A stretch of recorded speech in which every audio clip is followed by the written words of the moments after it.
نحمده ونصلي على رسوله الكريم اما بعد فاعوذ بالله من الشيطان الرجيم بسم الله الرحمن الرحيم رب اشرح لي صدري ويسر لي امري واحلل عقدة من لساني يفقهوا قولي۔ قرآن مجید میں سورۃ آل عمران میں اللہ سبحانہ وتعالی فرماتے ہیں، آئیے تلاوت سنتے ہیں۔ مہربان نہایت رحم فرمانے والا ہے، اور اللہ کی اطاعت کرو اور رسول اللہ صلی اللہ علیہ وسلم کی اطاعت کرو تاکہ تم رحم کیے جاؤ، اور دوڑو اپنے رب کی بخشش کی طرف اور جنت کی طرف جس کی وسعت آسمان و زمین کے برابر ہے، جو تقوی والوں کے لیے تیار کی گئی ہے۔ کون ہے تقوی والے؟ وہ جو خوشحالی اور تنگی میں خرچ کرتے ہیں، غصے کو پی جانے والے ہیں، لوگوں کو معاف کر دینے والے ہیں، اور اللہ سبحانہ وتعالی محسنین سے، احسان کرنے والوں سے، نیکی کرنے والوں سے محبت رکھتا ہے۔ وہ لوگ جب وہ کوئی بے حیائی کا کام کر بیٹھتے ہیں یا اپنی جانوں پر ظلم کر لیتے ہیں تو اللہ کا ذکر کرتے ہیں، اللہ کو یاد کرنے لگتے ہیں، پھر اپنے گناہوں کی بخشش مانگتے ہیں، معافی چاہتے ہیں، اور اللہ کے سوا کون ہے جو گناہوں کو معاف کر دے اور اپنے کیے پر اصرار نہیں کرتے، اور وہ جانتے ہیں انہی لوگوں کی جزا، ایسے ہی لوگوں کا بدلہ مغفرت ہے ان کے رب کی طرف سے، اور باغات جن کے نیچے نہریں بہتی ہیں جن میں وہ ہمیشہ ہمیشہ رہیں گے، اور عمل کرنے والوں کا بدلہ کتنا اچھا ہے۔ تم سے پہلے بہت سی قومیں گزر چکی، بہت سی جماعتیں گزر چکی، زمین میں چل پھر کر دیکھو کہ کس طرح انجام ہوا جھٹلانے والوں کا۔ یہ ایک بیان ہے لوگوں کے لیے، اور ہدایت اور نصیحت ہے متقین کے لیے۔ معزز خواتین، سورۃ آل عمران کی یہ آیات ہمارے لیے بہت بڑا پیغام رکھتی ہیں۔ حقیقت یہ ہے کہ ہم انسان بہت کچھ جاننے کے باوجود بھی انجان بن جاتے ہیں، کیونکہ انسان کا مادہ نسیان سے ہے، بھولنے والا۔ آدم علیہ السلام سے بھول ہوئی، اولاد آدم بھی بھولتی۔ ہم سب کو جانتے ہوئے بھول جاتے ہیں، ہم علم حاصل کرتے رہتے ہیں، تجربات سے بھی بہت کچھ سیکھتے ہیں، لیکن جب عمل کی باری آتی، جب عملی میدان میں ہم اترتے ہیں تو اس وقت وہی چیز بھول جاتے ہیں جس کی ہمیں ضرورت ہوتی ہے، یا جو ہمیں کرنا چاہیے وہ نہیں کر پاتے۔ تو ایسی مجالس قائم کرنے کا اصل مقصد کیا ہوتا ہے کہ ہم سب اپنے آپ کو بھولا ہوا سبق یاد دلائیں، خواہ ہم پڑھ چکے ہوں، خواہ ہم سیکھ چکے ہوں، خواہ ہم جانتے ہوں، لیکن عمل کے لیے بار بار یاد دہانی کی ضرورت رہتی ہے۔ پہلی بات اور پہلا سبق جو یہاں بتایا گیا وہ یہ ہے کہ اللہ کی اطاعت کرو اور رسول صلی اللہ علیہ وسلم کی اطاعت کرو تاکہ تم پر رحم کیا جائے۔ ہم سب یہ چاہتے ہیں کہ ہم پر رحمت ہو اللہ سبحانہ وتعالی، کیونکہ ہم سب گناہ گار ہیں، ہم سب غلطیاں کرتے ہیں، اور ہمیں اپنے گناہوں کا احساس بھی ہوتا ہے، اور ہم چاہتے ہیں کہ ہمیں معاف کر دیا جائے، لیکن اس کے لیے ہمیں کرنا کیا ہوگا کہ ہمیں اپنی زندگی میں اللہ اور اس کے رسول صلی اللہ علیہ وسلم کی اطاعت کرنا ہوگی، فرما برداری کرنا ہوگی۔ تو گویا آج جتنے بھی احکامات ہم پڑھیں گے، سنیں گے، ہماری پوری کوشش ہوگی کہ ہم یہاں سے واپس جانے کے بعد ان چیزوں کو اپنے عمل میں لے کر آئیں۔ سب سے پہلا حکم جو دیا جا رہا ہے وہ یہ ہے، وَسَارِعُوا إِلَىٰ مَغْفِرَةٍ مِّن رَّبِّكُمْ، اپنے رب کی مغفرت کی طرف دوڑو۔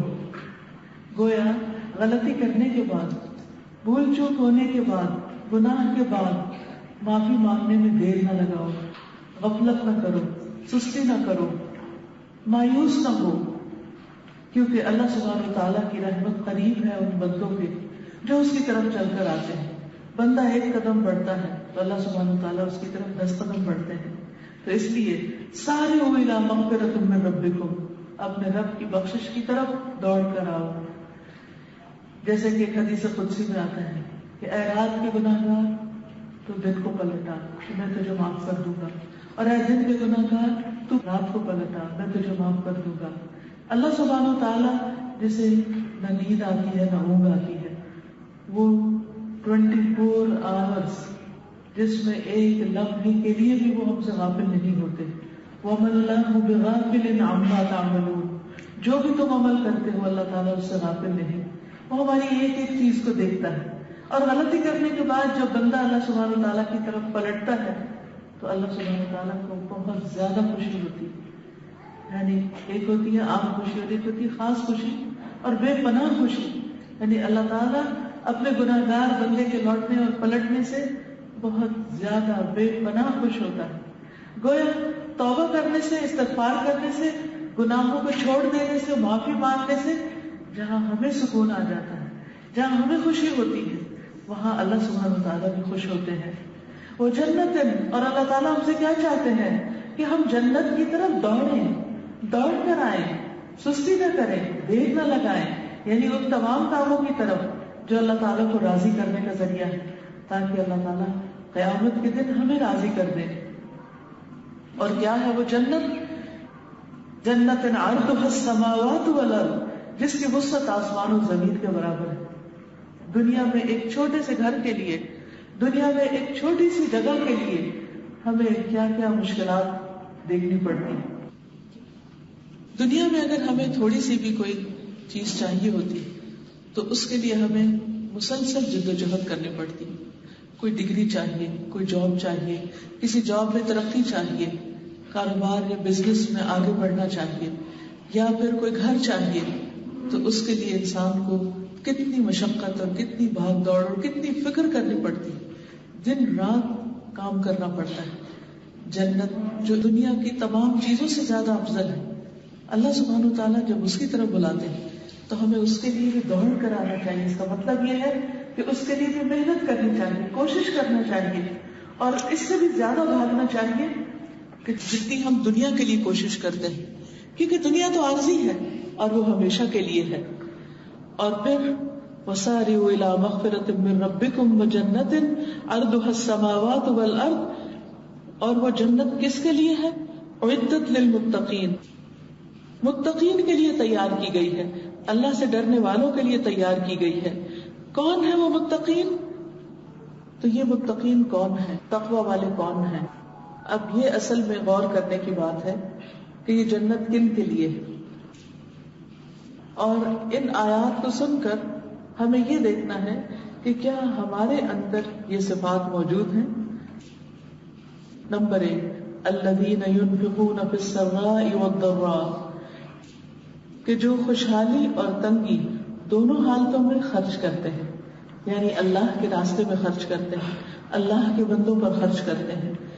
عام طور پر جب ہمارے پاس کچھ ہوتا ہے تو اس وقت دینا پھر بھی آسان ہوتا ہے، لیکن وہ صدقہ افضل صدقہ ہے کہ جو انسان اس وقت کرتا ہے جب انسان کے پاس کم ہوتا ہے، یا اس کی اپنی ضروریات ایسی ہوتی ہیں کہ جن کو وہ پورا کرنا چاہتا ہے.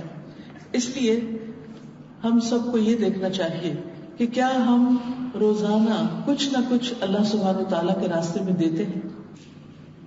کیا ہم اس وقت بھی دیتے ہیں کہ جب ہمیں اپنے لیے زیادہ خرچ کرنے، یا اپنی ذات پر خرچ کرنے، یا اپنی اولاد یا اپنی پسندیدہ جگہوں پر خرچ کرنے کی زیادہ فکر ہوتی ہے، یا اس طرف ہمارا دل زیادہ مائل ہوتا ہے. تو اللہ تعالیٰ فرماتے ہیں کہ جنت کس کے لیے ہے؟ ان لوگوں کے لیے ہے جو ہر حال میں خرچ کرتے ہیں، خوشحالی ہو یا تنگی ہو. اور پھر والکاظمین الغیظ، غصے کو پی جانے والے ہیں. غصہ ہر انسان کو آتا ہے. اکثر سنائی دیتا ہے کہ لوگ کہتے ہیں مجھے غصہ بہت آتا ہے، میرے اندر یہ کمزوری بہت ہے. یہ ایک عام سی بات ہے، انڈرسٹوڈ بات ہے کہ جس انسان کے اندر بھی جذبات ہیں، جس انسان کے اندر بھی کچھ احساسات ہیں، اس انسان کا اپنے ماحول سے متاثر ہونا لازم ہے. یعنی ہمیں اپنے آس پاس کے لوگوں سے، جن سے ہم محبت کرتے ہیں، جن سے ہم توقعات رکھتے ہیں، کوئی نہ کوئی بات ایسی سننے کو مل جاتی ہے، کوئی نہ کوئی چیز ایسی دیکھنے کو مل جاتی ہے جو ہماری توقعات کے خلاف ہوتی ہے، تو جس پر ہم غضبناک ہو جاتے ہیں. لیکن ایسے میں ہمارا حال کیا ہوتا ہے؟ کیا ہم غصہ نکالنے والے ہوتے ہیں، یا اپنے غضب کی آگ دوسروں پر پھینکنے والے ہوتے ہیں، یا پھر پی جانے والے ہوتے ہیں؟ جو شخص اپنا غصہ پی جائے، جو غصے کو کنٹرول کر لے، اس کے لیے جنت کا وعدہ کیا جا رہا ہے. والعافین عن الناس، اور لوگوں کو معاف کر دینے والے ہیں، عفو درگزر سے کام لینے والے ہیں. یعنی جن پر غصہ آیا یا جنہوں نے غصہ دلایا، جنہوں نے ناراض کیا، جنہوں نے پریشان کیا، ان کی اس تکلیف سے نہ صرف یہ کہ جوابی کارروائی نہیں کرتے، انتقامی کارروائی نہیں کرتے، بلکہ اس دکھ کو، اس غم کو، اس بات کو اپنے دل سے بھی نکال دیتے ہیں. واللہ یحب المحسنین، اور اللہ سبحانہ وتعالی محسنین سے محبت رکھتا ہے. ایسے لوگوں کو جو غصہ کنٹرول کر جاتے ہیں، جو لوگوں کی غلطیاں معاف کر دیتے ہیں، اللہ تعالیٰ کے محبوب بن جاتے ہیں. آپ دیکھیے کہ ہم سب چاہتے ہیں کہ اللہ تعالیٰ ہم سے محبت کرے، کیونکہ اگر کائنات کا خالق ہم سے محبت کرتا ہوگا تو ہماری زندگی میں کسی بھی چیز کی کمی نہیں ہوگی. دنیا میں بھی ہمیں سکون حاصل ہوگا، دنیا میں بھی پریشانیوں سے نجات ہوگی، اور آخرت میں بھی ہمارے لیے رحمتوں کے دروازے کھل جائیں گے. پھر یہ محسنین کون ہیں جن کے لیے جنت کا وعدہ ہے، جن کے لیے بخشش کا وعدہ ہے؟ یہ وہ لوگ ہیں جب ان سے کوئی بے حیائی کا کام ہو جاتا ہے، یعنی غصے کا اظہار کر بیٹھتے ہیں. اول درجے کے لوگ تو وہ ہیں کہ جو غصہ آئے اور غصے کا اظہار نہ کریں. لیکن پھر ہم انسان ہیں، بعض اوقات ہم کنٹرول کرتے رہتے، پھر ایک دن آتا ہے کہ ہم پھٹ پڑتے ہیں، پھر ہم ریگریٹ کرتے ہیں، پھر ہمیں پریشانی ہوتی، پھر ہم شرمندہ ہوتے ہیں، پھر ہم کچھ دیر کے بعد ریئلائز کر لیتے ہیں کہ غصے میں آ کر تو ہم نے دوسرے کے ساتھ زیادتی بھی کر دی اور اس کے ساتھ ہم نے برا سلوک بھی کر لیا. اب کیا کریں؟ اور بعض اوقات زبان سے ایسی باتیں نکل جاتی ہیں کہ جن پر انتہائی شرمندگی ہوتی ہے. تو اسی کی طرف اشارہ ہے والذین اذا فعلوا فاحشۃ، کہ جب وہ کوئی بے حیائی کا کام کر بیٹھتے ہیں، اور بے حیائی صرف فحش گندی حرکتیں دوسری طرح کی نہیں، بلکہ زبان سے برے الفاظ نکالنا، زبان سے ایسی باتیں نکالنا کہ جس سے دوسرے ہرٹ ہو جائیں، ایسی گفتگو کرنا کہ جس میں بد لحاظی ہو، جس میں حیا نہ ہو، جس میں کوئی تمیز نہ ہو، جس میں مینرز نہ ہو، اخلاق نہ ہو، جس میں انسان خود غرض ہو جائے اور صرف یہ دیکھ رہا ہو کہ اسے خود کیا اچھا لگتا ہے اور کیا اچھا نہیں لگتا. وہ یہ نہ دیکھے کہ دوسرے کو کون سی چیز تکلیف دیتی ہے اور کون سی چیز اس کے فائدے کی ہے. لیکن انسان ہے، جب اس سے ایسے کوئی حرکت ہو جاتی تو اللہ کے متقی بندے، اللہ کے محسن بندے، اللہ کے محبوب بندے وہ فوراً اللہ کو یاد کرنے لگتے ہیں اور اپنے گناہوں کی معافی مانگنے لگتے ہیں. اور یہ وہ لوگ ہوتے ہیں کہ جن سے کوئی بے حیائی کی بات ہو، او ظلموا انفسہم، یا اپنی جانوں پر ظلم کر بیٹھتے ہیں. جب انسان کسی پر غصہ نکالتا ہے، یہ کسی کو ہرٹ کرتا ہے، یہ کسی کو تکلیف دیتا ہے، تو بظاہر اس وقت یوں لگ رہا ہوتا ہے کہ جیسے وہ کامیاب ہے اور دوسرا شخص جو سفر کر رہا ہے یا جو اس کی زیادتی کا شکار ہو رہا ہے، اس کو تکلیف دے کر انسان خوش ہو رہا ہوتا ہے کہ میں نے اپنا بدلہ لے لیا. یا بدلہ لینے پر بھی بعض اوقات راضی نہیں ہوتا، میں نے دوسرے کے ساتھ وہ کر لیا جو مجھے کرنا چاہیے تھا، اب میں نے اس کو مزہ چکھا دیا. عام طور پر لوگ کہتے ہیں کہ مزہ چکھا دیا، یعنی وہ اس وقت شیطان انسان کو خود بھی مزہ دے رہا ہوتا ہے، دوسرے کو مزہ کیا چکھا رہا تھا، خود مزہ اٹھا رہا ہوتا ہے، کیونکہ وہ اپنے دل یا اپنے نفس یا اپنی کوئی خواہش پوری کر رہا ہوتا ہے، خواہ وہ بد کلامی اور بد زبانی کی خواہش ہو. کیونکہ کچھ لوگوں کو جب تک وہ کچھ دوسروں کو ستا نہ لے، برے الفاظ نہ نکال لے، ان کو چین نہیں آتا. جب وہ بری بری باتیں مجھ سے کر لیتے ہیں تو اس کے بعد وہ ٹھنڈے ہوتے ہیں. اب وہ تو ٹھنڈے ہو گئے، لیکن اس کا نتیجہ کیا ہوا؟ انہوں نے دوسروں پر بظاہر ظلم کیا، لیکن حقیقت میں اپنے ساتھ کیا. اللہ تعالیٰ یہ نہیں فرما رہے کہ انہوں نے دوسروں پر ظلم کیا، فرمایا انہوں نے اپنے آپ پر ظلم کر لیا. لیکن پھر اللہ ہے نا، اپنے سارے بندوں سے پیار کرتا ہے، گناہ گاروں سے بھی محبت رکھتا ہے، اس لیے ان کو موقع دیتا ہے کہ وہ اب بھی پلٹ آئے. اور کچھ لمحوں تک تو گناہ لکھا بھی نہیں جاتا، روک لیا جاتا ہے کہ شاید یہ بندہ ابھی پلٹ جائے. کیونکہ کچھ لوگوں کو جو ہی احساس ہوتا ہے ان کے اندر ایسا کنٹرول ہوتا ہے کہ اسی وقت اپنے آپ کو روک لیتے ہیں. کچھ لوگ تھوڑی دیر کو، جیسے آپ تیز چلا رہے ہو گاڑی تو بعض لوگ بغیر جھٹکا لگائے بہت عمدہ طریقے سے گاڑی کی بریک لگا لیتے، اور بعض لوگ نہیں لگا پاتے، وہ جا کے گاڑی کی ٹکر مار ہی دیتے. جب آپ کسی کو ٹکر مارتے ہیں تو بظاہر تو کسی کی کار کو نقصان پہنچتا ہے، لیکن حقیقت میں کیا ہوتا ہے؟ کیا آپ کی گاڑی کو کوئی نقصان نہیں ہوتا؟ سوچئے کہ جب آپ دوسرے کو نقصان دیتے ہیں تو حقیقت میں خود بھی نقصان اٹھاتے ہیں. لیکن جب غصے کے مارے انسان پاگل ہو رہا ہوتا ہے تو اس کو یہ بات یاد نہیں رہتی. کہ کسی کو دکھ دینا دراصل خود کو دینا، کسی کو برا بھلا کہنا دراصل خود کو کہنا. کیونکہ جب انسان کسی کو کہہ رہا ہوتا ہے اور وہ اس کے قابل نہیں ہوتا، اس کو نہیں لگتا، مثلا اگر کوئی کسی پہ لام تان کر رہا ہے یا کسی کو کوئی بد دعا دے رہا ہے یا کسی کے ساتھ کوئی زیادتی کر رہا ہے، تو وہ اگر اس پر فٹ نہیں بیٹھتی تو پلٹ کر اسی کے اوپر آ جاتی ہے جس نے دوسرے کے ساتھ کیا ہوتا ہے. تو بہرحال اب ایسے لوگ جن کے اندر ڈر ہوتا ہے اللہ کا، تقویٰ ہوتا ہے، ان کا طرز عمل کیا ہوتا ہے؟ فاستغفروا لذنوبہم، وہ اپنے گناہوں کی معافی مانگتے رہتے ہیں. یا اللہ ہم سے زیادتی ہو گئی، ہم سے غلطی ہو گئی، تو ہمیں معاف کر دے. وَمَن يَغْفِرُ الذُّنُوبَ إِلَّا اللَّهُ، اور اللہ کے سوا گناہ معاف کون کر سکتا ہے. وَلَمْ يُصِرُّوا عَلَى مَا فَعَلُوا، اور وہ اپنے کیے پر اصرار بھی نہیں کرتے. کچھ لوگ تو غلط کام کر کے پھر ڈھیٹ بھی بن جاتے ہیں اور وہ اپنی غلطی مانتے بھی نہیں. وہ کہتے ہیں ہم نے بالکل ٹھیک کیا، اپنے آپ کو جسٹیفائی کرتے رہتے. لیکن کیا کوئی شخص جب اپنے آپ کو جسٹیفائی کرتا ہے تو اس سے وہ جسٹیفیکیشن ہو جاتی ہے؟ کیا اپنے آپ کو خود یہ کہنا کہ میں حق پر ہوں، میں ہی ٹھیک ہوں اور میں کسی کے ساتھ زیادتی نہیں کر رہا اور جو میں کر رہا ہوں وہ بالکل صحیح ہے؟ تو یہ چیز ضروری نہیں کہ انسان جو اپنے بارے میں سمجھتا ہے یا اس کا خیال ہے وہی درست ہو. ہاں، جو حساس انسان ہوتا ہے، جو درد مند دل رکھتا ہے، وہ دوسروں کی غلطیوں سے زیادہ اپنی غلطی کو دیکھتا ہے، اور جو ہی اس کو غلطی کا احساس ہوتا ہے اس غلطی کو دباتا نہیں اور اس پر اصرار نہیں کرتا، ریپیٹڈلی وہ غلطی نہیں دہراتا. وَهُمْ يَعْلَمُونَ، اور وہ جانتے ہوتے ہیں. ایسے ہی لوگ اللہ کے محبوب ہیں.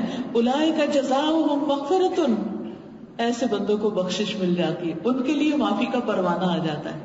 اللہ سبحانہ وتعالیٰ ان سے راضی ہو جاتا ہے، ان کی غلطی کو مٹا دیتے ہیں کیونکہ انہوں نے دوسروں کو معاف کر دیا، انہوں نے اپنے گناہوں کی معافی مانگ لی، انہوں نے اپنا حساب دنیا میں ہی صاف کر لیا. ایسے لوگوں کے لیے مغفرت بھی ہے. وجنات، اور باغات ہیں، تجری من تحتها الانہار، جن کے نیچے نہریں بہ رہی ہیں. وہ لوگ جو جنت چاہتے ہیں ایسے اخلاق والوں کو جنت ملا کرتی ہے. خالدین فیہا، وہ اس میں ہمیشہ رہیں گے. وَنِعْمَ أَجْرُ الْعَامِلِينَ، اور عمل کرنے والوں کا اجر کتنا اچھا ہے، کتنا بہترین ہے، کتنا عمدہ ہے. یہ ہے عمل، یہ ہے کرنے کا کام. پھر اللہ تعالیٰ فرماتے ہیں تم سے پہلے بھی بہت سی قومیں گزر چکی ہیں، دنیا میں چل پھر کر دیکھو کہ جھٹلانے والوں کا انجام کیا ہوا ہے. یعنی جن لوگوں نے اللہ تعالیٰ کے حکم کو نہیں مانا، اللہ تعالیٰ کی تعلیمات کو نہیں مانا، پھر ان کے ساتھ دنیا میں بھی کیا ہوا، ان کا انجام کیسا ہوا. دنیا میں ان کے تکبر اور غرور کی سزا ان کو مل کر رہی. فرمایا ھذا بیان للناس، یہ لوگوں کے لیے ایک بیان ہے. وہدن، اور ہدایت ہے، گائیڈنس ہے، رہنمائی ہے. وموعظۃ، اور ایک نصیحت ہے، للمتقین، تقوی والوں کے لیے. تو گویا اللہ سے ڈرنے والے، اللہ کے محبوب بندے اللہ تعالیٰ کے کلام کو سن کر پگھل جاتے ہیں، اللہ کی بات کے آگے جھک جاتے ہیں، اللہ تعالیٰ کے اطاعت گزار اور فرما بردار بندے بن جاتے ہیں. تو یہ خلاصہ ہے ان آیات کا. لیکن ان آیات میں سے جس ٹاپک کو خاص طور پر میں نے چنا ہے وہ عفو درگزر کا ہے.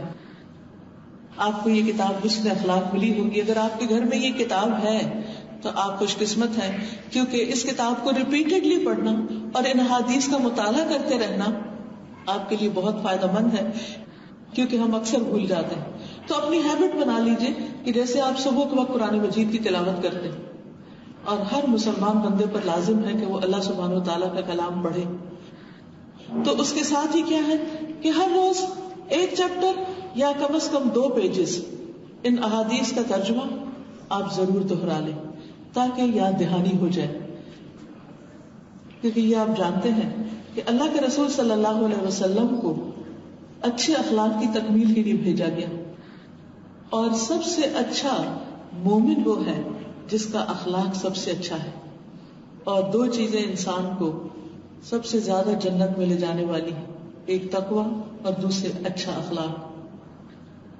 تو جس کے دل میں اللہ کا ڈر ہے اور جس کا معاملہ لوگوں کے ساتھ اچھا ہے، جس کا اخلاق اچھا ہے، تو وہ دنیا میں بھی ہر طرح کی برکتیں اور رحمتیں سمیٹتا ہے، اور آخرت میں بھی اللہ سبحانہ و تعالیٰ کی رحمتیں اس پر نازل ہوں گی.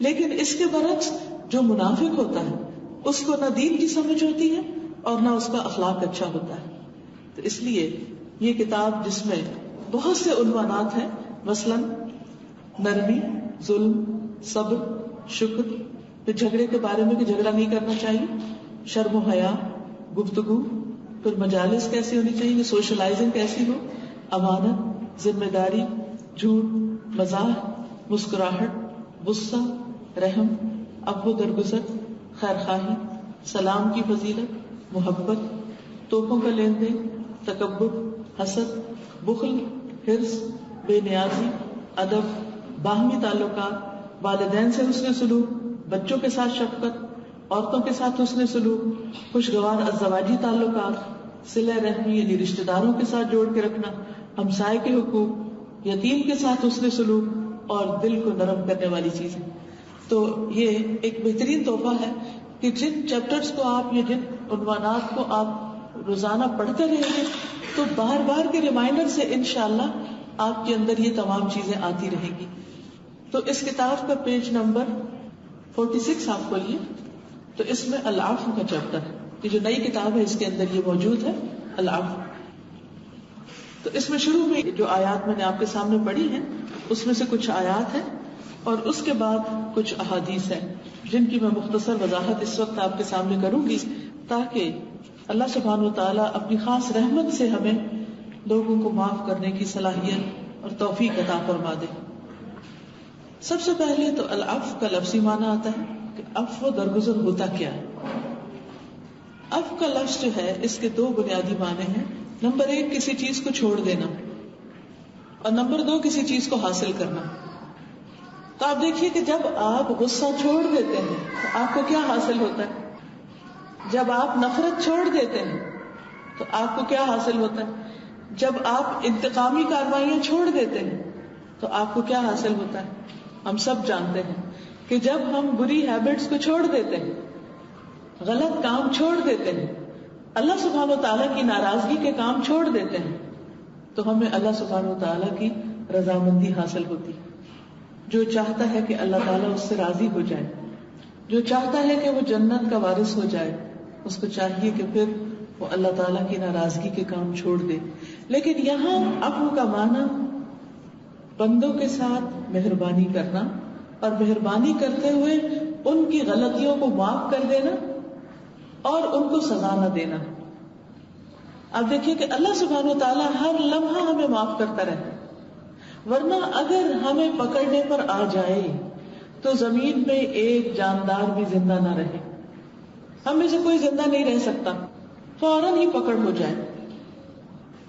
چونکہ اللہ سبحانہ و تعالیٰ معاف کرنے سے محبت رکھتے ہیں، اللہ سبحانہ و تعالیٰ معاف کرنے کو پسند کرتے ہیں، ہر لمحہ ہماری غلطیوں کو معاف کرتے ہیں. تو ہم پر بھی کیا لازم ہے کہ ہم دوسروں کو معاف کرتے رہیں. جس طرح اللہ تعالیٰ اپنی مخلوق سے درگزر فرماتے ہیں، اسی طرح مخلوق کے لیے بھی لازم ہے، بندوں کے لیے بھی لازم ہے کہ وہ دن میں کئی بار ایک دوسرے کو معاف کرتے رہیں. خواہ کوئی ہمیں جان بوجھ کر تکلیف دے رہا ہو یا پھر انجانے میں دے رہا ہو. مثلاً آپ دیکھیے کہ کئی دفعہ کوئی شخص ہمیں جان کے چھیڑ رہا ہوتا ہے، ٹیز کر رہا ہوتا ہے، یا ایکٹیولی کوئی ایسی بات کر رہا ہوتا ہے کہ جس سے ہمیں تکلیف پہنچتی، کوئی بد زبانی کر رہا ہے، بد اخلاقی کر رہا ہے. لیکن بعض لوگ انجانے میں کچھ حرکتیں ایسی کرتے ہیں کہ جس سے ہمیں تکلیف پہنچتی.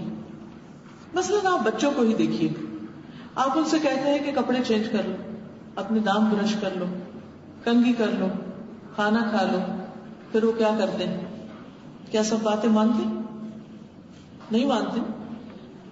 آپ انہیں ایک بار نہیں، 2 بار، 3 بار، کئی بار یاد کراتے ہیں. کیا یہ ہر روز کا قصہ نہیں؟ جب وہ نہیں مانتے پھر ہمارا طرز عمل کیا ہوتا ہے؟ اس وقت ہمارا ری ایکشن کیا ہوتا ہے؟ اس وقت ہمارا اخلاق کیا ہوتا ہے؟ اس وقت ہماری گفتگو کرنے کا والیوم کیا ہوتا ہے؟ اس وقت گھر کا منظر کیا ہوتا ہے؟ اور پھر بعض اوقات صرف اتنا نہیں کہ ہم اس وقت چیخ چلا رہے ہوتے ہیں، وہ تو ایک نارمل سی بات ہے، ان آوازوں کو تو نہ ہم خود سنتے ہیں نہ کوئی اور سن رہا ہوتا ہے، اتنے یوزڈ ہو گئے.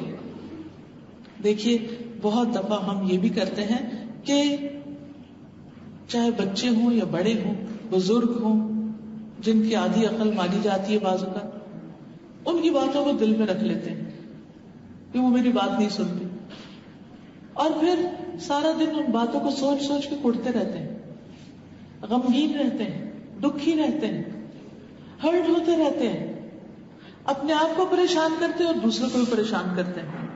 ہماری ساری خوشی چلی جاتی ہے، ہماری ایک طرح سے لائف چلی جاتی ہے، ہماری لائف میں سے وہ جو اسپارک ہوتا ہے وہ چلا جاتا ہے، ہمارے چہرے اتر جاتے ہیں، آنکھیں بے رونق ہو جاتی ہیں، کبھی مسکرانا بھول جاتے ہیں.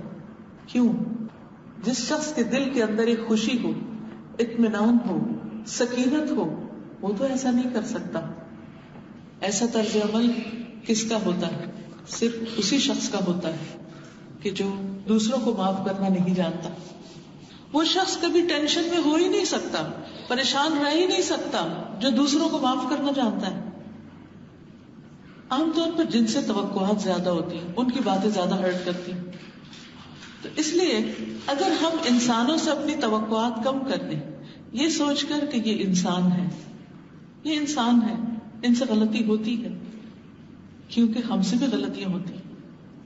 جو کچھ دوسرے لوگ کر رہے ہیں ان میں سے ایک ایک بات پہ سوچا کریں کہ ان میں سے کون سی چیز ہے جو میں نہیں کرتی یا میں نے کبھی نہیں کی. ہم سب کر رہے ہوتے ہیں یا کر چکے ہوتے ہیں. تو جو چیز ہم کرتے ہیں وہ پھر ہمیں دوسروں کو کرنے کی بھی اجازت دے دینی چاہیے. اجازت کا معنی ہے کہ ان کی بھی برداشت کر لینی چاہیے. جس چیز کو ہم کنٹرول نہیں کر سکے وہ ہم کیوں چاہتے ہیں کہ دوسرے کبھی بھی ہم سے نہ کریں؟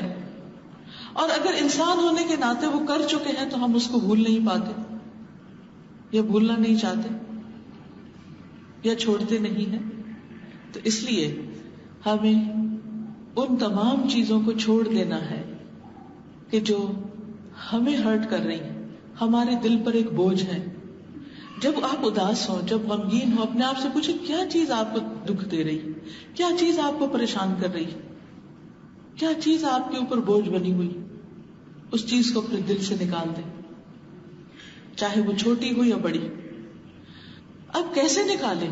اصل بات یہ ہے کہ ہم میں سے اکثر لوگ یہ کہتے ہیں کہ فلاں نے جو کچھ مجھے کہہ دیا میں ساری زندگی اس کو نہیں بھول سکتی، میں اس کو کبھی نہیں بلا سکتی. بھئی کیا خوبصورت باتیں جو آپ نے اپنے سینے میں سجا کے رکھی ہوئی. کیا آپ کا دل اتنی بیکار جگہ؟ کیا اس میں کوئی اچھی چیز رکھنے کی نہیں کہ ان چیزوں کو آپ نہ نکالیں؟ آپ باقاعدہ اپنے دل کو امیجن کر کے اس میں چبھے ہوئے تیروں کو ایک ایک کر کے نکالا شروع کیا کریں کہ میں نے یہ بھی نکال پھینکا، میں نے یہ بھی، یہ سب شیطانی تیر ہیں، یعنی اس کو بھی نکال دیا، اس کو بھی نکال دیا، اس کو بھی نکال دیا. اور کس لیے؟ تاکہ اللہ تعالیٰ مجھے معاف کر دے ان تمام باتوں پر جو میں لوگوں کو کہہ چکی ہوں، وہ تمام چیزیں جو میں نے دوسروں کو سنائی ہے یا دوسروں کو تکلیف دی. اگر ہم لوگوں سے کبھی پوچھیں نا کہ آپ ہمیں ذرا صاف صاف بتائیے کہ ہم سے آپ کو کیا کیا تکلیف پہنچی، ہر ایک کے پاس ایک لمبی لسٹ ہوگی. کوئی بھی ایسا نہیں ہوگا جو کہے نہیں نہیں آپ سے تو ہمیں کبھی کوئی دکھ ملا ہی نہیں، صرف خوشیاں ہی ملتی ہیں. ایسا نہیں ہوتا. ہر ایک کی کوئی نہ کوئی چیز کہیں نہ کہیں چو بھی جاتی. اور اگر کچھ بھی نہ ہو تو شیطان ساتھ ہے، ہر وقت بدگمانیاں ڈالتا ہے دل میں. اور حدیث میں آتا ہے کہ فَإِنَّ الظَّنَّ أَكْذَبُ الْحَدِيثِ، کہ ظن، گمان دوسرے کے بارے میں سب سے زیادہ جھوٹی بات ہے. اکذب الحدیث، جھوٹ صرف بات کا ہی نہیں ہوتا، جھوٹ صرف طرز عمل میں نہیں ہوتا، جھوٹ سوچ کا بھی ہوتا ہے. بدگمانی جھوٹی بات ہے اور سب سے زیادہ جھوٹی بات. تو کرنے کا کام کیا ہے؟ العفو، مٹا دینا، بھلا دینا، درگزر کر دینا، کسی سے بدلہ نہ لینا، انتقامی کاروائی نہ کرنا، دوسرے کا جرم معاف کر دینا. ایک آدمی نبی صلی اللہ علیہ وسلم کی خدمت میں حاضر ہوا، کہا یا رسول اللہ صلی اللہ علیہ وسلم، ہم خادم کا کس حد تک جرم معاف کریں؟ یعنی اپنی میڈ یا اپنے سرونٹ کو دن میں کتنی بار معاف کریں جب وہ غلط کام کرے؟ آپ خاموش رہے.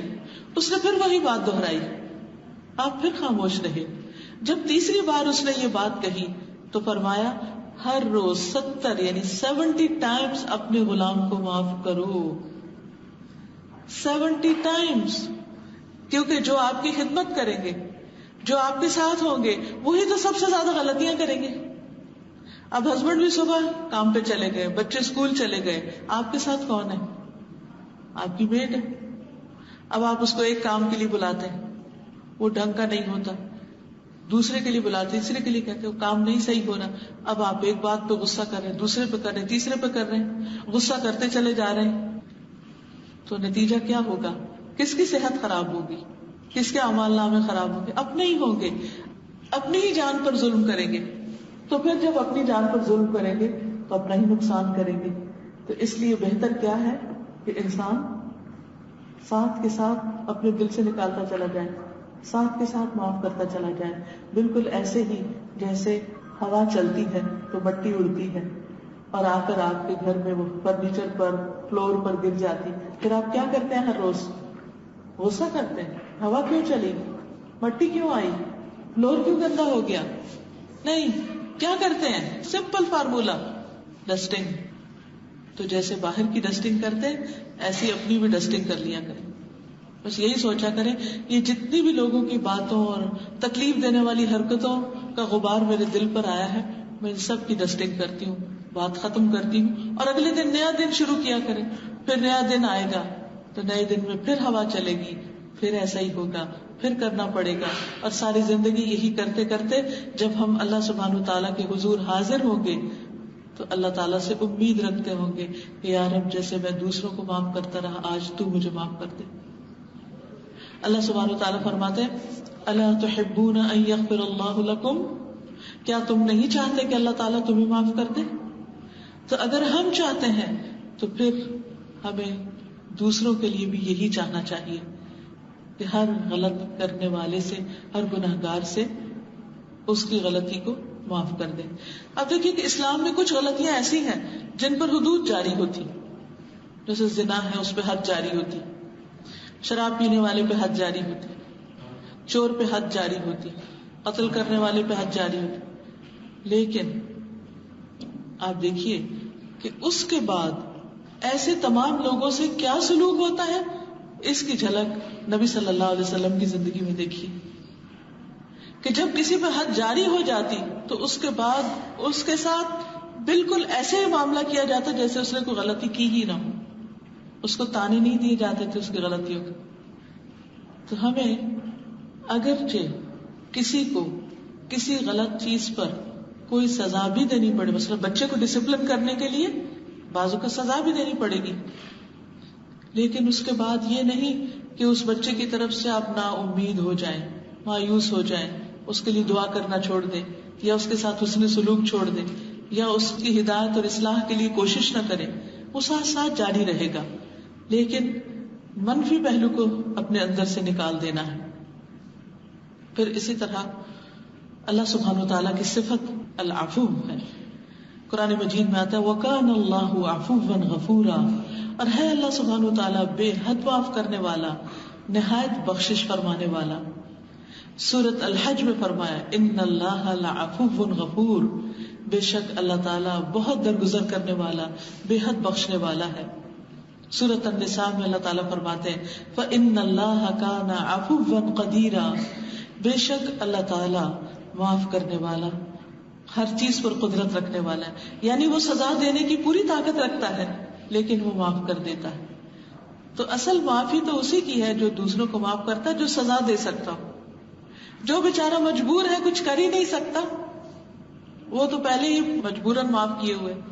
لیکن جب آپ دوسرے سے بدلہ لے سکیں، دوسرے کو مدد چکھا سکیں، اس وقت معاف کر دیں تو یہ ہے اصل معاف فرمانا. پھر اسی طرح اللہ سبحانہ وتعالیٰ نبی صلی اللہ علیہ وسلم کو حکم دیتے ہیں، اور آپ کی بھی یہی صفت بتائی گئی ہے کہ وَيَعْفُو عَنْ كَثِيرٍ، کہ ہمارا رسول تمہاری بہت سی باتوں سے درگزر کر جاتا ہے. عبداللہ بن مسعود کہتے ہیں کہ میں اس وقت نبی صلی اللہ علیہ وسلم کو دیکھ رہا ہوں کہ آپ ایک پیغمبر یعنی نوح علیہ السلام کی حکایت بیان کر رہے تھے. یعنی آپ نوح علیہ السلام کا واقعہ بیان کر رہے تھے. ان کی قوم والوں نے اتنا مارا کہ لہو لہاں کر دیا، وہ اپنے منہ سے خون صاف کرتے تھے اور یوں دعا کرتے جاتے تھے، پروردگار میری قوم والوں کو بخش دے، وہ نادان ہے. یعنی یہ انبیاء کی صفت رہی ہے کہ لوگوں نے حق بات کہنے پر، سچ بات بولنے پر، اللہ تعالیٰ کی توحید بیان کرنے پر پیغمبروں کو مارا ہے، پیغمبروں کے ساتھ زیادتی کی ہے، لیکن انہوں نے اپنی قوم کو معاف کر دیا. خود نبی صلی اللہ علیہ وسلم کے بارے میں آپ سب واقعات جانتے ہیں کہ طائف والوں نے آپ کو کتنے پتھر مارے تھے، کہ آپ کو لہو لہان کر دیا تھا، اور لہو سے آپ کے پاؤں میں جوتے جم گئے تھے اور آپ دکھی ہو گئے تھے. اور جب جبریل نے آ کر عرض کیا کہ اگر آپ چاہیں تو میں ان دو پہاڑوں کو باہم ٹکرا کر آپ کا بدلہ لے سکتا ہوں ان سے، لیکن آپ نے بدلہ نہیں لیا، آپ نے ان کو معاف کر دیا. آج جب ہم دین کا کوئی کام کرنے کے لیے نکلتے، کسی کو اچھی بات بتاتے اور کوئی جواباً ہمارے ساتھ اچھا سلوک نہیں کرتا، ہماری بات نہیں سنتا، یا ہمارے ساتھ زیادتی کرتا ہے، یا ہم پر کوئی الزام لگا دیتا ہے، یا ہمیں کوئی تکلیف دینے والی بات کرتا ہے، تو ہمارا معاملہ اس کے ساتھ کیا ہوتا ہے؟ وہی جو رسول اللہ صلی اللہ علیہ وسلم کا طائف میں تھا.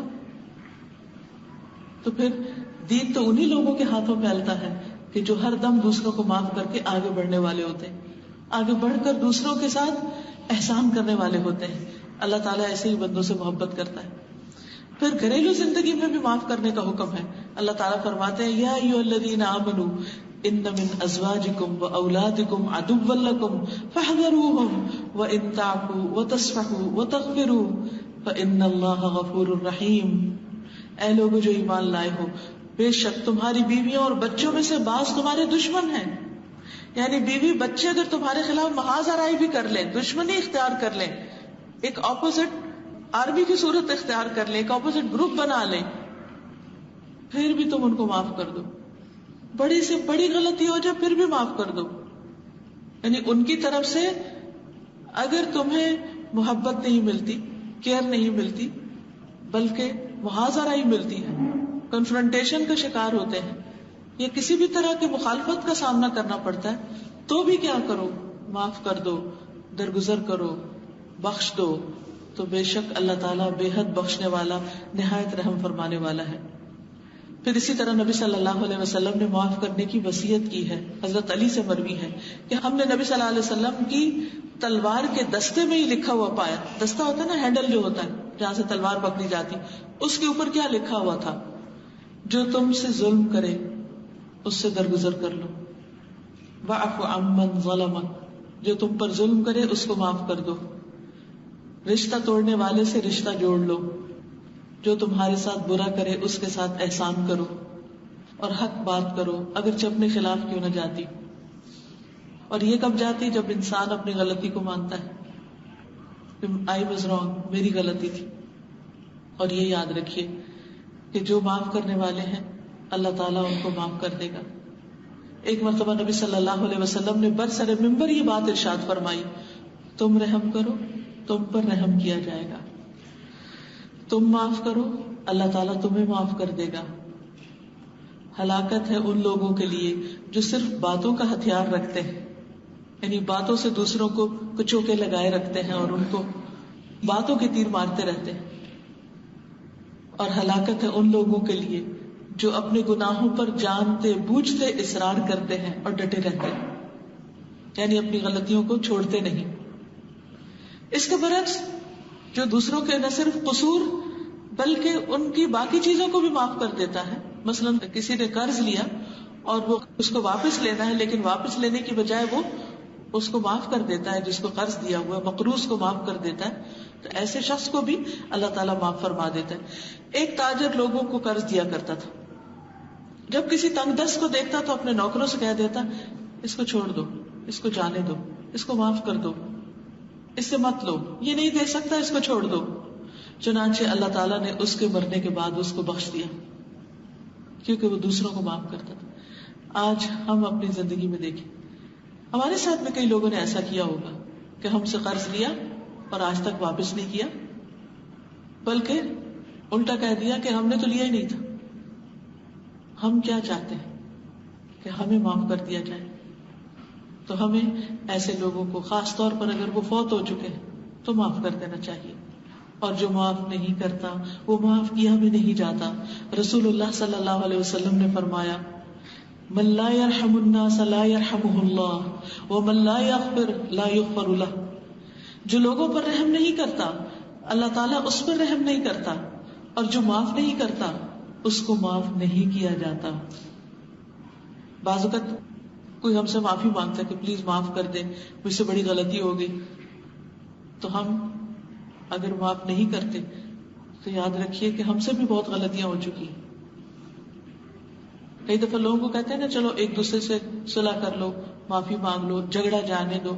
تو کہتے ہیں ہم تو معافی مانگتے دوسرا معافی نہیں کرتا، اب ہم کیا کریں. ایسے شخص کو اللہ تعالیٰ معاف کر دے گا کیونکہ وہ معافی مانگ رہا ہے، اور جو معاف نہیں کر رہا اس کی پکڑ ہو جائے گی. پھر آپ دیکھیے خاص طور پر اگر ہمارے ساتھ کسی کا کوئی ذاتی مسئلہ ہے تو ذات کے لیے انتقام نہیں لینا چاہیے. رسول اللہ صلی اللہ علیہ وسلم نے کسی سے اپنی ذات کے لیے انتقام نہیں لیا تھا کبھی.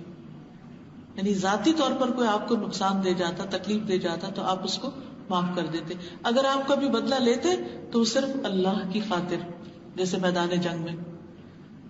ایک مرتبہ رسول اللہ صلی اللہ علیہ وسلم کہیں پر موجود تھے تو ایک شخص کا پاؤں آپ کے پاؤں پر آ گیا، تو آپ کے ہاتھ میں جو چیز تھی اس سے آپ نے اس کو کچوکا دیا کہ اللہ تعالیٰ تمہیں معاف کرے، تم نے مجھے اذیت دی. وہ شخص بہت پریشان ہوا، گھر گیا، ساری رات اس کو نیند نہ آئے کہ میں نے اللہ کے رسول صلی اللہ علیہ وسلم کو اتنی تکلیف دی اور اب پتہ نہیں میرے ساتھ کیا ہوتا ہے. اگلے دن ایک منادی آواز دے رہا تھا کہ فلاں شخص کو اللہ کے رسول صلی اللہ علیہ وسلم نے بلایا. تو وہ شخص ڈر گیا کہ اب میری شامت، پتہ نہیں میرے ساتھ کیا ہوگا. لیکن جب وہ اللہ کے رسول صلی اللہ علیہ وسلم کے پاس پہنچا تو آپ نے فرمایا تم وہی شخص ہو کہ جس کا پاؤں میرے پاؤں پر آ گیا تھا اور جس کو میں نے کچوکا لگایا تھا. اس نے کہا جی ہاں اللہ کے رسول صلی اللہ علیہ وسلم وہ میں ہی. تو آپ نے فرمایا چونکہ میرے ہاتھ سے تمہیں کچوکا لگ گیا تھا تو یہ تمہارے لیے 80 گائے ہیں، اس کے بدلے میں 80 گائے. اور وہ شخص ڈر رہا تھا کہ قصور تو میرا تھا، پہل تو مجھ سے ہوئی تھی، زیادتی تو میری تھی، کیونکہ اس کا جوتا بھاری تھا اور وہ آپ صلی اللہ علیہ وسلم کو تکلیف دے گیا. لیکن ہوتا ہے نا کہ بعض اوقات ایک انسٹنٹ ریئیکشن ہوتا ہے. ہمارے ساتھ ویسے کسی کی کونی لگ گئی تو ہم انجانے میں بعض اوقات اپنی کونی سے پیچھے دھکا دے دیں گے کہ کیا کر رہے ہو، اور ہم پھر بولتے بھی جائیں، گرمبل کریں گے اور برا بلا کہتے جائیں. حالانکہ کیا ہے کہ وہ تو جو ہو گیا سو ہو گیا، اس کے بعد کرنے کا کام کیا ہے کہ یہ نہیں کہ ہم یاد رکھیں اس نے مجھے کونی ماری تھی، اپنی بھول جاتے ہیں. اللہ کے رسول صلی اللہ علیہ وسلم کو اسوہ حسنہ کیا ہے کہ اگر ہم سے لگ گیا ہے تو ہم اپنی فکر کریں، اس سے جو ہو گیا ہو گیا. لیکن اگر ہم انجانے میں یا جان بوجھ کے کسی کو کوئی تکلیف دے گئے تو اس کے کفارے کی فکر کریں. پھر اسی طرح ایک شخص نبی صلی اللہ علیہ وسلم سے اپنے قرض کا تقاضا کرنے آیا اور سخت گفتگو کرنے لگا. صحابہ کرام غصے سے اس کی طرف بڑھے، لیکن آپ نے فرمایا اسے چھوڑ دو، جس کا کسی پر حق ہو تو وہ بات کہنے کا بھی حق رکھتا ہے. فرمایا اس کے قرض والے جانور کی عمر کا ایک جانور اس کو دے دو. صحابہ نے عرض کیا یا رسول اللہ صلی اللہ علیہ وسلم اس سے زیادہ عمر کا جانور موجود ہے. آپ نے فرمایا اسے وہی دے دو، کیونکہ سب سے اچھا آدمی وہ ہے جو دوسروں کا حق اچھی طرح واپس کر دے، یعنی زیادہ واپس کر دو. حالانکہ اس شخص نے تکلیف دی تھی، اس شخص نے سخت گفتگو کی تھی، تو آپ نے اس کی گفتگو کو مائنڈ نہیں کیا. صحابہ کو غصہ آ گیا، لیکن آپ نے فرمایا اسے کرنے دو کیونکہ اس کا حق ہے، اس سے قرض لیا گیا، اس کا قرض واپس کر دینا چاہیے. اور جب واپس کرنے کی باری آئی تو صرف اتنا نہیں بلکہ اس سے زیادہ واپس کیا گیا. آج ہمارا معاملہ لوگوں کے ساتھ کیا ہے؟ ایسا کیوں ہے کہ آج ہمارے رائٹ لیفٹ آگے پیچھے کوئی نہ کوئی ہم سے ناراض ہے، کوئی نہ کوئی ہمارے ساتھ زیادتی کر رہا ہے یا ہم اس کے ساتھ زیادتی کر رہے ہیں، کیونکہ ہم اجتماعی طور پر اس صفت سے خالی ہو چکے ہیں، معاف کرنا بھول چکے ہیں. نبی صلی اللہ علیہ وسلم نے مشرکین سے، اہل کتاب سے درگزر کیا، ان کی اذیتوں پر صبر کیا. اللہ تعالیٰ نے قرآن مجید میں صاف بتا دیا کہ تم اہل کتاب سے جو تم سے پہلے گزرے ہیں اور مشرکین سے بہت اذیت دینے والی باتیں سنو گے، تو تم کیا کرنا؟ اگر تم صبر کرو اور تقوی اختیار کرو تو یہ بڑے عزم اور حوصلے کی بات ہے. تو خواہ اپنے ہو اور خواہ غیر ہو، جو بھی آپ کو پریشان کرنے والی باتیں کرے، نمبر 1 حوصلے سے سن لینی چاہیے، اور نمبر 2 ان کو جھاڑ دینا چاہیے. معاف کر دینا چاہیے، خاص طور پر اگر سامنے والا شخص اس کو دماغی توازن کچھ بگڑا ہوا ہو. کچھ لوگ ایسے ہوتے ہیں کہ وہ ہوش میں نہیں ہوتے، کچھ لوگ پریشانیوں کی وجہ سے، کچھ لوگ بڑھاپے کی وجہ سے، کیونکہ کچھ لوگوں تو ساری زندگی بد اخلاقی کی عادت ہوتی ہے، تو بڑھاپے میں ان کے بد اخلاقی اور عروج پہ پہنچ جاتی. وہ بوڑھے ہو کر بھی گالی گلوچ کرتے رہتے ہیں، بد اخلاقی کرتے رہتے ہیں. اب ان کو جتنا بھی سمجھائیں وہ سمجھتے نہیں. بعض اوقات اپنے بچوں کو بد دعائیں دے رہے ہوتے ہیں. تو ایسے میں کیا کیا جا سکتا ہے کہ کیا ان ناسمجھ لوگوں کو جو بچہ بن چکے ہیں ان کو جواب میں وہی باتیں سنائی جائیں؟ نہیں، ایکسپٹ کر لیا جائے یہ ایسا ہی کرتے ہیں. لوگوں کو ایز اٹ از ایکسپٹ کر لیں کہ یہ تو ان کے اندر ہے ہی، مجھے تو گزارا کرنا، مجھے تو ساتھ چلنا ہے. تو آپ دیکھیں گے کہ اس سے آپ کی اپنی اذیت کم ہو جائے گی. نبی صلی اللہ علیہ وسلم کو اس عورت نے جس نے آپ کو زہریلی بکری کھلائی تھی، زہر دیا تھا، آپ نے اس کو کس طرح معاف کیا تھا؟ جب آپ کو پتہ چل گیا کہ اس یہودی عورت نے آپ کو زہریلی بکری کھلائی ہے تو آپ نے اس بارے میں اس سے پوچھا کہ ایسا کیوں کیا؟ تو کہنے لگی میں چاہتی تھی کہ آپ کو قتل کر دوں. سوچئے آپ کسی کے گھر میں جاتے ہیں اور وہ آپ کو کوئی ایسی چیز کھلا دیتا ہے کہ آپ کی جان کو لالے پڑ جاتے ہیں، اور وہ اقرار بھی کر لے کہ میں آپ کو قتل کرنا چاہتا ہوں، تو کیا طرز عمل ہوگا؟ اس کے بعد ہم کیا کریں گے؟ آپ نے فرمایا اللہ تعالیٰ تجھے اس پر طاقت دینے والا نہیں، تمہارے چاہنے سے میں قتل نہیں ہو سکتا. یعنی اللہ تعالیٰ تمہارا مجھ پر زور نہیں رکھے گا. صحابہ نے عرض کیا یا رسول اللہ صلی اللہ علیہ وسلم کیا ہم اس عورت کو قتل کر دیں جس نے آپ کو قتل کرنا چاہا اور وہ اقرار بھی کر رہی ہے؟ آپ نے فرمایا نہیں، اس کو چھوڑ دو. انس کہتے ہیں میں ہمیشہ اس زہر کا اثر آپ کے اندر دیکھتا تھا، یعنی اس کی وجہ سے آپ کو تکلیف ہوتی تھی. یعنی یہ غزوہ خیبر کی بات ہے. اس کے بعد جب تک آپ زندہ رہے 3-4 سال آپ صلی اللہ علیہ وسلم اس زہر کی تکلیف محسوس کرتے رہے، اس کا درد محسوس کرتے رہے. لیکن اس کے بعد ہم نہیں جانتے کہ آپ نے کبھی شکوہ شکایت کی ہو، وہ بلا کم بخت عورت نے جو کچھ کیا تھا میرے ساتھ، آج میرے ساتھ یہ ہو رہا ہے، ایسا ہو رہا ہے، ویسے نہیں. ایسے لفظ تو کبھی آپ کی زبان سے نکلے ہی نہیں تھے جن کو ہم کچھ سمجھتے ہی نہیں اور اپنی عام گفتگو میں استعمال کر جاتے ہیں. تو اس لیے ہمارے دین کی تعلیم کیا ہے کہ جو ہم سے زیادتی کر جائے اس کو معاف کر دیں، جو رشتے کاٹنے پہ تل جائے آگے بڑھ کے ان سے رشتے جوڑ لیں، جو برا کرے جب موقع آئے جب انہیں ضرورت ہو آگے بڑھ کر احسان کر دیں. اور پھر ایسے لوگوں کے لیے دعا بھی کریں کہ اللہ ان کو معاف کر دے، اللہ ان کو ہدایت دے. پھر اسی طرح حضرت عائشہ سے روایت رسول اللہ صلی اللہ علیہ وسلم نے فرمایا صاحب حیثیت لوگوں کی غلطیاں معاف کر دیا کرو مگر یہ کہ وہ حدود ہوں، یعنی بہت بڑے کبیرہ گناہوں کا ارتکاب ہو. پھر اسی طرح گھر والوں کو بھی معاف کرنے کی تلقین کرنا. آپ کو یاد ہوگا کہ ایک یہودی شخص آیا، اس نے آپ صلی اللہ علیہ وسلم کو السلام علیکم کہا تو آپ صلی اللہ علیہ وسلم صرف وعلیکم کہا. حضرت عائشہ نے سن لیا اور سمجھ گئی، انہیں بہت غصہ آیا اور انہوں نے جواباً کچھ سخت الفاظ کہنے لگی. تو آپ نے فرمایا عائشہ رکو، تم نے دیکھا نہیں میں نے ان کو کیا جواب دیا؟ پھر فرمایا نرمی جس چیز میں شامل ہوتی وہ اس کو خوبصورت بنا دیتی. آپ دیکھیں ہر ایک کو اپنے آپ کو بیوٹیفائی کرنے کا بہت شوق ہوتا ہے کہ میں خوبصورت لگوں، اس کے لیے قیمتی کپڑے خریدے جاتے ہیں، بہت مہنگے میک اپ کے ذریعے اپنے آپ کو خوبصورت بنایا جاتا ہے. لیکن اصل خوبصورتی کپڑے اور میک اپ سے نہیں آتی، اصل خوبصورتی اندر سے نکلتی، اور وہ ہے کہ آپ کا دل خوبصورت ہو. جب آپ کا دل نورانی ہوگا، جب آپ کا دل خوبصورت ہوگا تو آپ کی گفتگو بھی ویسی ہوگی، آپ کا رویہ اور معاملہ بھی اچھا ہوگا اور آپ کے چہرے سے بھی اس کے اثرات ٹپکیں گے. تو اس لیے جب انسان کے اندر نرمی آتی ہے تو وہ خوبصورت بن جاتا ہے. تو یہاں نبی صلی اللہ علیہ وسلم نے خوبصورت بننے کا نسخہ بتا دیا کہ سختی جس چیز میں ہوگی وہ اس کو بدنما بنا دے گی اور نرمی جس چیز میں ہوگی وہ اس کو خوبصورت بنا دے گی. حضرت انس کہتے ہیں میں نے 10 سال نبی صلی اللہ علیہ وسلم کی خدمت کی. اس دوران اگر مجھے آپ نے کسی چیز کا حکم دیا اور میں نے لیٹ کر دیا یا کام کیا ہی نہیں تو آپ نے مجھے کبھی ملامت نہیں کی تھی، غصہ نہیں کیا تھا. اور اگر گھر والوں میں سے کوئی ملامت کرنے لگتا تو آپ میری طرف داری کرتے اور کہتے کہ چھوڑ دو اس کو، اگر تقدیر میں یہ کام ہوتا تو ضرور ہو جاتا، اللہ نے نہیں چاہا نہیں ہوا، یہ بھول گیا یا اس سے کوتاہی ہو گئی، اس کو چھوڑ دو.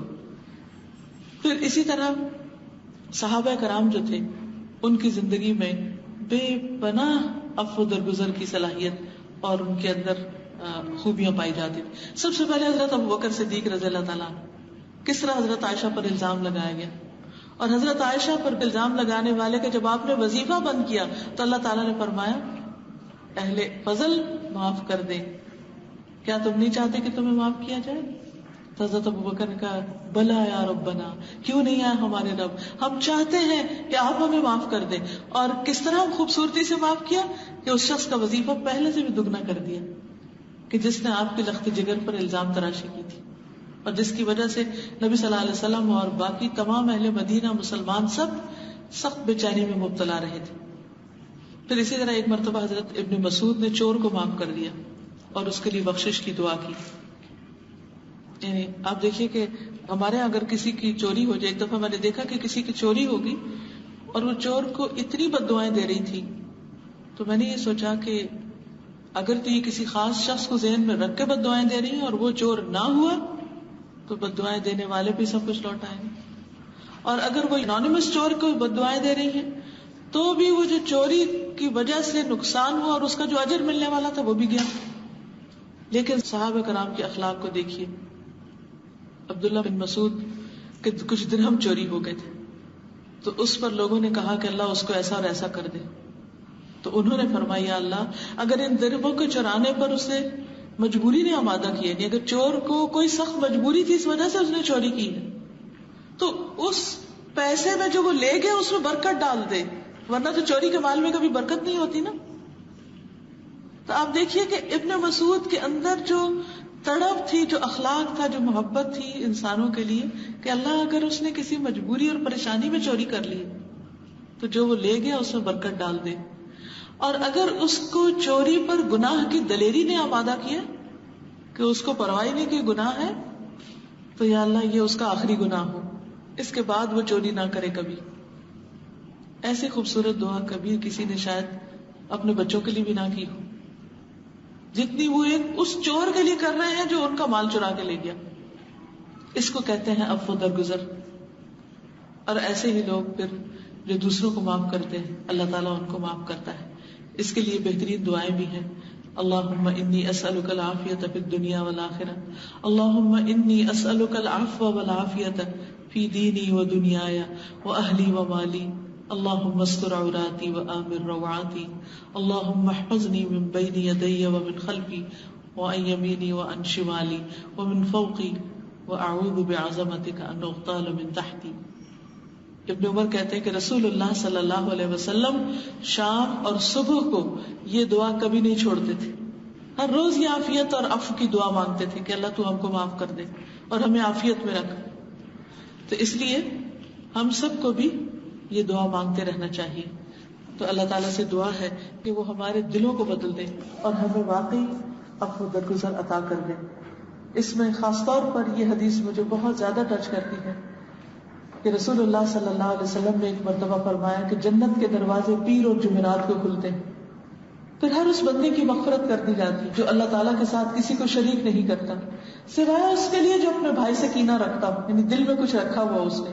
پھر کہا جاتا ہے ان دونوں کو دیکھتے رہو یہاں تک کہ باہم راضی ہو جائیں, ان کو دیکھتے رہو یہاں تک کہ راضی ہو جائیں, ان کو دیکھتے رہو یہاں تک کہ باہم راضی ہو جائیں. سوچئے کہ جنت کے دروازے اس شخص کے لیے نہیں کھلتے جب تک اس کا دل صاف نہیں. ہم سب دوسروں کو معاف کرنے والے بنے تاکہ اللہ تعالیٰ ہمیں معاف کر دے. اس کے ساتھ ہی میں اپنی گفتگو کا اختتام کرتی ہوں. یہ جو احادیث اس میں موجود ہیں یہ میں نے 1-2 ہفتے پہلے ان سب کو بہت ڈیٹیل کے ساتھ پڑھا ہے. alhuda.pk.com پر لیکچر موجود ہوگا. تو میں آپ سب سے درخواست کروں گی کہ آپ ویب سائٹ پہ جا کر کتاب آگے رکھ کر اس ساری کتاب کے لیسنز کو اچھی طرح سن لیجیے, کیونکہ جب انسان سنتا بھی ہے اور سامنے دیکھتا بھی ہے اور قلم سے لکھتا بھی ہے تو وہ علم پختہ ہو جاتا ہے. اور اس کے ساتھ ساتھ ان احادیث کو اپنے گھر والوں کے ساتھ شیئر کیجیے. ان لیکچرز کے لنکس اپنے بہنوں کو, دوستوں, عزیزوں, رشتہ داروں کو بھیجیے تاکہ وہ بھی سنیں, ان کے اندر بھی اچھا اخلاق آئے. یہ ان کے ساتھ بہترین خیر خواہی ہو سکتی. اللہ تعالیٰ ہم سب کو عمل کرنے والا بنائے اور ہمارے دلوں کو صاف کر دے اور ہم سب سے درگزر کرے. سبحان اللہ والحمد للہ ولا الہ الا اللہ واللہ اکبر ولا حول ولا قوة الا باللہ العلی العظیم. اللهم صل على محمد وعلى آل محمد كما صليت على إبراهيم وعلى آل إبراهيم إنك حميد مجيد. اللهم بارك على محمد وعلى آل محمد كما باركت على إبراهيم وعلى آل إبراهيم إنك حميد مجيد. ربنا آتنا في الدنيا حسنة وفي الآخرة حسنة وقنا عذاب النار. یا رب العالمین یا ارحم الراحمین، تو ہم سب پر رحمت فرما. اللہ ہمارے دلوں کو دوسروں کے لیے نرم فرما دے. اللہ ہمیں دوسروں پر رحم کرنے والا بنا دے. یا رب العالمین تو ہمارے اخلاق کو بہترین کر دے. یا اللہ ہمیں دوسروں کی غلطیوں کو معاف کرنے والا بنا دے. اللہ ہمارے دلوں کو صاف کر دے. ہمارے دلوں سے ہر قسم کا کینہ بغض دور کر دے. یا اللہ تو ہمیں بہترین اخلاق عطا کر دے. ہمیں، ہمارے بچوں کو، ہمارے گھر والوں کو، ہمارے دوستوں، عزیزوں، رشتہ داروں، تمام مسلمانوں کو، اور اللہ تو سب کو معاف فرما دے. اللہ تو ہمیں ایمان نصیب فرما، ہمارے دلوں کو ایمان اور تقوی سے مزین کر دے. یا اللہ جتنی بھی بہنیں یہاں آئی ہیں، ان کا آنا، ایک ایک قدم اٹھانا اپنی راہ میں قبول فرما، اور ان کو بہترین بلند درجے عطا فرما، اور ان کے بچوں کو دنیا اور آخرت کی کامیابیاں عطا فرما. ان کے گھروں کو پرسکون بنا دے، ان کے شوہروں کو ان کا مددگار بنا دے. اللہ تو ہم سب کو جہنم کی آگ سے بچا لے. رب ارحمہما کما ربیانی صغیرا. اللہم ارزقنا حبک وحب من یحبک وحب عمل یقربنا الی حبک. ربنا هب لنا من ازواجنا وذریاتنا قرۃ اعین واجعلنا للمتقین اماما. اللہ تو ہمیں بہترین اخلاق کر دے. اللہ تو ہمیں متقین میں شامل کر لے، محسنین میں شامل کر لے، اپنے محبوب بندوں میں شامل کر لے. ربنا تقبل منا انك انت السميع العليم وتب علينا انك انت التواب الرحيم. وصلى الله تعالى على خير خلقه محمد وعلى آله واصحابه واهل بيته اجمعين برحمتك يا ارحم الراحمين. الہی آمین. سبحانک اللہم وبحمدک اشہد ان لا الہ الا انت استغفرک واتوب الیک. السلام علیکم ورحمۃ اللہ وبرکاتہ.